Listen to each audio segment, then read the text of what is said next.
Saudações, meu irmão, minha irmã. Bom saber que você continuamente está desse lado para crescermos no conhecimento do Senhor. Hoje, nossa abordagem cai para 1 Coríntios, capítulo de número 12, onde o apóstolo vai introduzir a temática sobre os dons espirituais, aos quais o apóstolo apela para os irmãos. Eu não quero que no que diz respeito aos dons espirituais, vocês sejam ignorantes, mas que vocês se lembrem que vocês antes eram gentios, e porque vocês eram gentios, vocês andavam longe da vontade e do querer do Senhor. Mas agora que vocês se converteram, vocês vão poder experimentar da graça e da virtude de Deus. Essa graça e a virtude de Deus vai se manifestar através do Espírito Santo que procede do nosso Senhor Jesus Cristo. Paulo esclarece para os irmãos: vocês não tinham valor nenhum. Cada um andava de balde, perdido nos seus próprios pecados.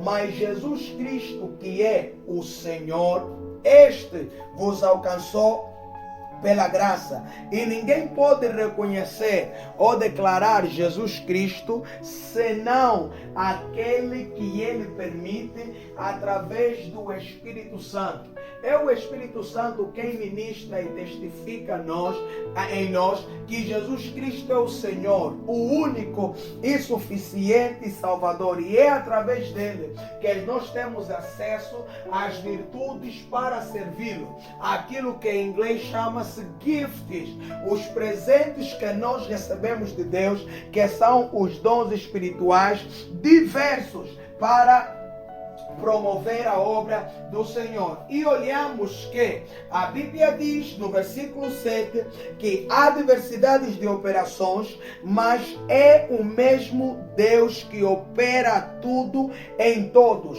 Há diversidades de ministérios, versículo 5, mas é o mesmo Espírito que opera tudo em todos. E o versículo 7 diz que é o Espírito Santo que distribui a cada um o dom que quiser, e a cada um ele dá este dom para aquilo que for útil. Deus concede habilidades naturais aos seres humanos, concede as habilidades espirituais quando estes se conversem e estão a ser regenerados para atender às necessidades da igreja.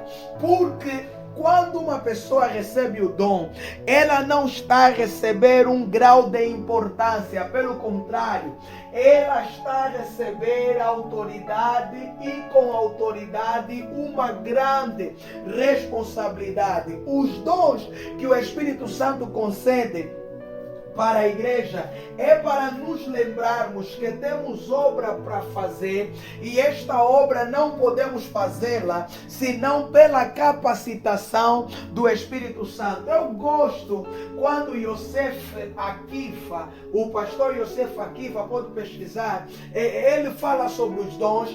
Ele define os dons como uma capacidade dada por Deus a cada cristão, que faz com que sem a qual o homem nunca chegaria aonde vai chegar por causa dos dons. Ele nunca faria o que vai fazer por causa dos dons, ou seja, é impossível operar na dimensão que os dons nos farão operar sem os dons. De outra forma, nos seria impossível. Então, olhamos aqui que os dons não devem envaidecer o crente. Os dons não devem tornar o crente ocioso. Pelo contrário, quem recebe um dom está a receber um mandato de serviço, está a receber uma intimação para servir a igreja do Senhor. Ora, que se os meus irmãos olharem para o versículo 13, o apóstolo Paulo está a dizer que nós fomos batizados no mesmo Espírito. Olha para o versículo 10, é pelo Espírito que nós recebemos a particularidade de cada dom, é pelo Espírito que nós recebemos a unção para operar. Mas se confundirmos as estações e pensarmos que o poder é nosso, a unção é nossa e podemos fazer o que quiser, vamos acabar mal como Saul em 1 Samuel capítulo 13. Era responsabilidade de Samuel oferecer sacrifício e holocausto ao Senhor. Mas o rei Saul entendeu que Samuel não vinha e entendeu que por ser rei tinha a liberdade de agir do jeito que fosse. E ele se perdeu. Meu irmão, dom não é para te envaidecer, o dom te torna escravo. Dom não é para te exaltar, o dom te torna servo dos teus irmãos. Quanto mais dons você tiver, mais responsabilidade para servir a igreja você está recebendo da parte do Senhor nosso Deus. Porque os dons servem para a edificação da igreja. Os dons servem para que nós possamos servir uns aos outros. E muitas vezes os dons que cada um de nós recebe automaticamente revelam o nosso propósito de vida, revelam aquilo para o qual fomos chamados a exercer na terra. Logo, desta forma, fica fácil perceber o quê? Que afinal só há sentido quando dizemos que achamos o nosso propósito de vida, se esse propósito se resume em servirmos as pessoas e não a nós mesmos, porque qualquer propósito que serva a nossa vaidade, orgulho e ganância não é propósito de vida, é qualquer coisa menos propósito de vida. O propósito de vida dá resposta à necessidade dos outros. Os dons dão respostas às necessidades que a igreja tiver. Por isso Paulo está a introduzir a temática do corpo. A temática do corpo, como queremos entender o corpo? O corpo é um conjunto de membros interdependentes, ou seja, um depende do outro. Se um depende do outro, nenhuma parte do corpo é mais importante que a outra. Lembro que lá dentro do nosso corpo temos o coração, os pulmões e tudo isso, e aqui fora nós temos os membros. Então, estes membros precisam funcionar em sintonia. Mas se olharmos simplesmente para a fisiologia, talvez algumas pessoas decidam fazer escolha. Uma vez perguntaram para alguém: você preferia ficar sem um olho ou sem um braço? E a pessoa disse: não, eu prefiro ficar sem um braço, eu quero ter os dois olhos para ver bem. O outro disse: não, eu prefiro ficar sem um olho e continuar a ter os dois braços. Enfim, se existe esse tipo de preferências para os seres humanos, para a igreja não há esse tipo de preferência. A igreja funciona debaixo da autoridade de Cristo como cabeça e cada membro em particular tem uma função a desempenhar. Cada um, seja profeta, doutor, seja pastor, evangelista, ministro de louvor, quem exerce os dons de socorro, seja quem for, tem a mesma importância para Deus, porque cada um dará conta de si mesmo a Deus de igual forma. Claro que cada um, pelas responsabilidades, alguns acabam tendo mais responsabilidades que os outros e por isso, de certa forma, mais privilégios, ok? Mas isso não tem nada a ver com a ideia de enchermos o nosso coração de altivez e nos considerarmos mais importantes que os outros. Por causa de quê?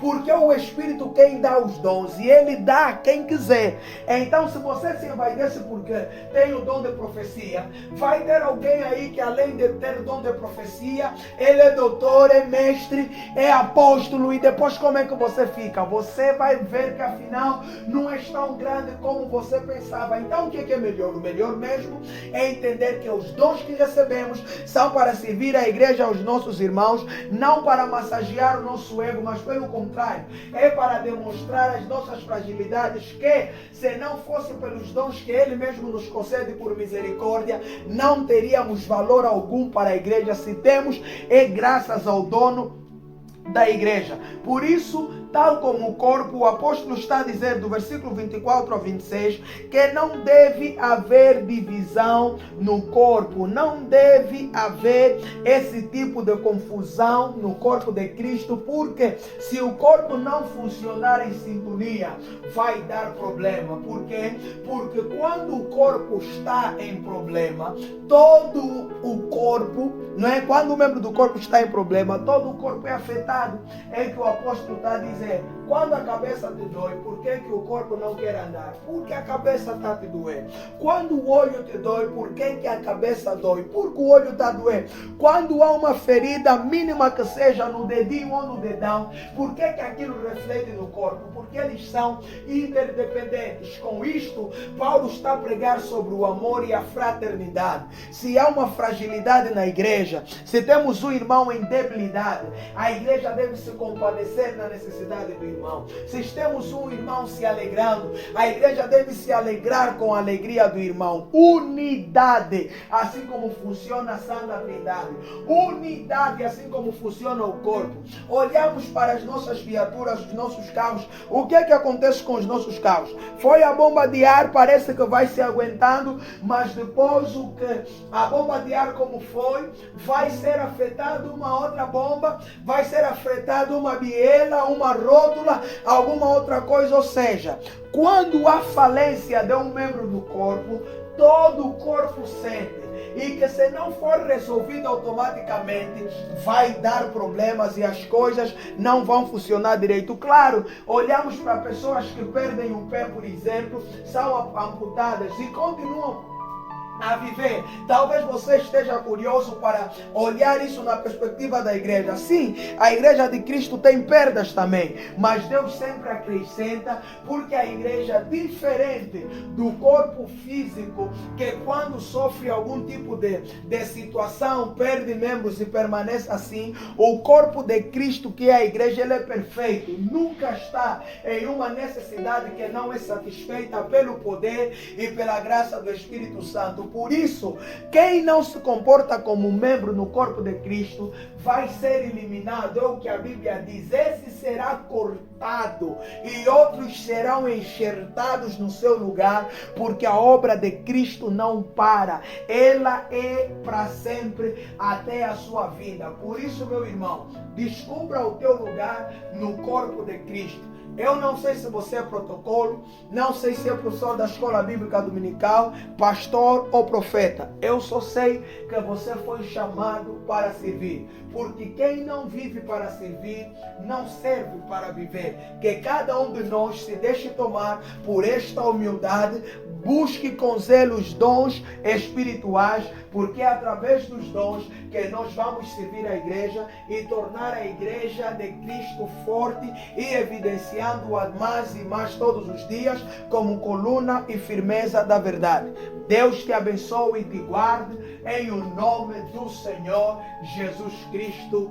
Amém.